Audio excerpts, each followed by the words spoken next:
আসসালামু আলাইকুম এভরিওয়ান, আপনারা সবাই কেমন আছেন? আলহামদুলিল্লাহ আমি ভালো আছি। আজকে আমরা গেছিলাম একটি ট্রান্সফরমার রিওয়ারিং করতে। তো বড় ভাই খুঁটিতে উঠেছে কাজটি করার জন্য। নিচে আমার আরেকজন বড় ভাই আছেন, শ্রদ্ধেয় বড় ভাই, ওনাকে খুঁটিতে উঠতে সহযোগিতা করছেন।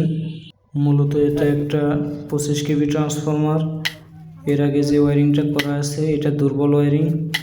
তো পুনরায় ওয়ারিং করার জন্য আমরা মূলত এখানে আসছি। বড় ভাই D16 তার দ্বারা X1 বুশিং লাগিয়ে তার সাথে D12 তারের ফেজ দিয়ে কানেক্ট করলো।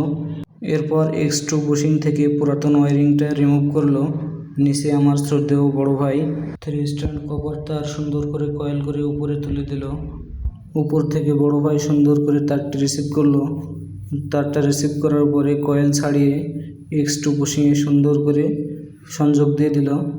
3 স্ট্যান্ড কপার তার ব্যবহারের ফলে ট্রান্সফরমারটি প্রপার গ্রাউন্ডিং পাওয়ার কারণে দীর্ঘস্থায়ী হবে এবং গ্রাহক প্রান্তে ভোল্টেজ ভালো পাবে, কোনো সময় ড্রপ খাবে না। ইতিপূর্বে গ্রাহকের অভিযোগ ছিল ট্রান্সফরমারের গ্রাউন্ডিং পয়েন্টগুলোতে আগুন ধরে। তো একই সাথে গ্রাহকের অভিযোগটিও সমাধান হয়ে গেল। একই সাথে ট্রান্সফরমারটি প্রপার গ্রাউন্ডিং হয়ে গেল।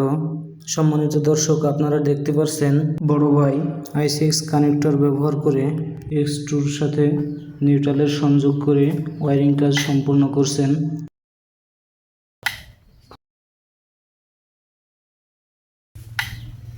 তো এভাবে আমরা একটা 25 কেভি ট্রান্সফরমারের রিওয়ারিং কাজ সম্পূর্ণ করলাম।